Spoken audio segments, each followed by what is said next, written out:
Hello friends, welcome to our channel. आज हम पढ़ेंगे relation between E V R. E क्या होता है? Electromotive force. और वी क्या होता है? Terminal potential difference. और आर हमारे स्मॉल आर हमारे पास होता है इंटरनल रेसिस्टेंस। क्लास 12 फिजिक्स का चैप्टर नंबर 3 का पार्ट इंट्रोडक्शन 3। तो इसका रिलेशन पता है हम कैसे निकालते हैं? इसके पहले here E equals to B plus B, V equals to I R. V हमारा आई आर होता है, ये वी डैश है, तो V equals to E minus I R. Now total current is I equals to E upon capital R plus small R. Okay, next हमारे पास topic आता है combination of resistor. Combination of resistor में दो part होते हैं। जैसे हमने कॉम्बिनेशन ऑफ कैपेसिटर पढ़ा, कॉम्बिनेशन ऑफ उससे पहले वो पढ़ा था चार्जेस, उसी तरह से ये है सीरीज कॉम्बिनेशन। सीरीज में कॉम्बिनेशन कैसे होता है? तो इसका फॉर्मूला हमारे पास सीधा सीधा निकल के आएगा, R equal to R one plus R two plus R three, है ना। एंड सेकेंड हमारे पास आता है parallel resistor combination. Parallel resistor combination का हमारे पास ऐसे डायग्राम बनाना है हमको, एक 1 2 3, और इसका हमारे पास फॉर्मूला निकल के आएगा V upon R equals to V upon R one plus V one upon R two plus V upon R three, है ना। एंड नेक्स्ट टॉपिक है हमारे पास most important topic, Kirchhoff rule. Kirchhoff is gave two rule. First rule of junction rule. At any junction the sum of current entering the junction is equal to the sum of current leaving the junction. बहुत simple rule है। मान लीजिए हमारे पास ये एक point है, इस point पे हमारे पास करंट कहाँ कहाँ से आ रहा है? E1 पे आ रहा है, E4 पे आ रहा है ना। और जा कहाँ कहाँ से रहा है? E2 E3 और E5 से जा रहा है हमारे पास करंट। तो यानी कि E1 और E4 के बराबर जितना करंट आ रहा है उसके बराबर होगा ये जाने वाला करंट, है ना। इनकमिंग करंट और आउटगोइंग करंट बराबर होंगे हमेशा। This law is also known as Kirchhoff currents law, KCL, है ना। It's on the conversion of charge. ये हमारे पास चार्ज का कन्वर्जन शो करता है। कई बार MCQs में आ चुका है क्वेश्चन की किरचॉफ का फर्स्ट रूल क्या चीज शो करता है। एग्जाम्पल, इसका फर्स्ट एग्जाम्पल लेते हैं हम। Find the value of I. I की वैल्यू फाइंड करनी है। फॉर्मूला क्या लगेगा? Incoming current equals to outgoing current. Incoming current कौन सा है? 7A 9A 10A। और जाने वाला करंट कौन सा है? 5A 12A। तो इस आई से कितना करंट जाएगा?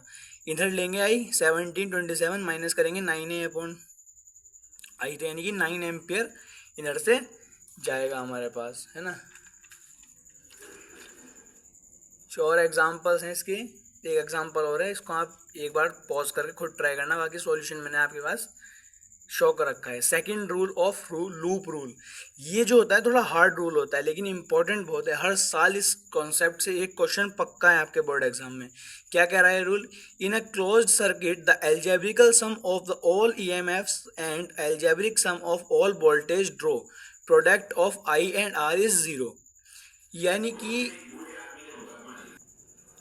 Sorry guys, sorry for inconvenience. And हम आते हैं अपने क्वेश्चन पर। तो ये लूप हमारा क्या कहता है कि दो कोई भी सर्किट है, अगर उनके बीच में बैटरी दी गई है तो उसको आप लूप बना लीजिए, लूप वन लूप टू। उसी तरीके से फॉर लूप वन, अगर हम लूप वन लेते हैं तो minus E1 plus I R one R one plus I R equal to zero. For loop two minus E2 plus I2 R2 minus I1 R1 plus E1 equal to zero. Kirchhoff's second rule is also known called as Kirchhoff voltage law, KVL.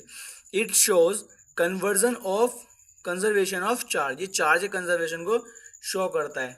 देखिए, loop of apply KVL, अगर इनमें हम KVL को apply करते हैं तो क्या होगा? सिंपल है, तो ये आ जाएगा।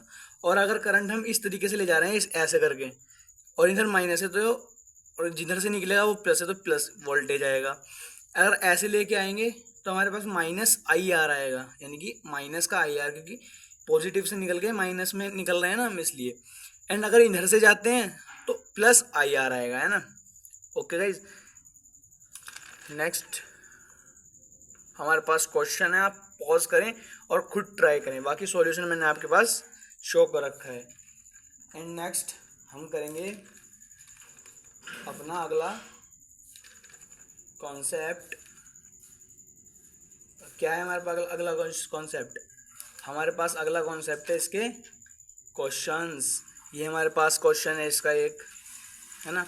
एक ये क्वेश्चन है हमारे पास, NCERT में गिवन है। आप इसको जरूर खुद से पॉज करके ट्राई करें, वरना इसका पूरा सॉल्यूशन मैंने आपके पास शो कर रखा है ना। ये रहा, ये रहा। एंड देन एक क्वेश्चन आपके पास ये है, ये भी आपके एनसीईआरटी एग्जाम्पल में गिवन है, इसको लिखें और खुद से ट्राई करें इसको। काफ़ी लेंथी क्वेश्चन होते हैं, टाइम लेते हैं, लेकिन इनमें क्वेश्चन में कुछ होता नहीं है, ज़्यादा कुछ हार्ड क्वेश्चन नहीं होते। अब बात करते हैं कॉम्बिनेशन ऑफ सेल्स। सेल्स में कॉम्बिनेशन कैसे होता है? Series combination I equals to E equivalent R plus small R equivalent. Second part ये होता है here R equivalent is R one plus R two. ये सेम वही है कि इसमें अगर हम आर वन की वैल्यू ये कर दें और आर की वैल्यू ये कर दें तो क्या होगा, ये वगैरह है ना। फिर पैरेलल कॉम्बिनेशन आ जाएगा हमारे पास, उसका भी सेम रिजल्ट निकल के आएगा हमारे पास, ये रहा। And next, the most important and last topic of your chapter, Wheatstone bridge. What is Wheatstone bridge? A Wheatstone bridge is a bridge arrangement of a four resistance by which the resistance of a given conductor can be determined. The four resistance are so adjusted that on sending the current by the electric cell into the bridge, there is no deflection of the galvanometer in this conduction of bridge in the balance condition. balance condition क्या होगी इसकी? R1 upon R2 equals to R3 upon R4। इसका question दे रखा है, आप खुद से try करें। And thanks for watching guys. अगर आपको वीडियो अच्छी लगी चैनल को लाइक कमेंट सब्सक्राइब जरूर करें और मुझे बताना भूलें आपको आगे किस टॉपिक पर वीडियो चाहिए। Thanks guys.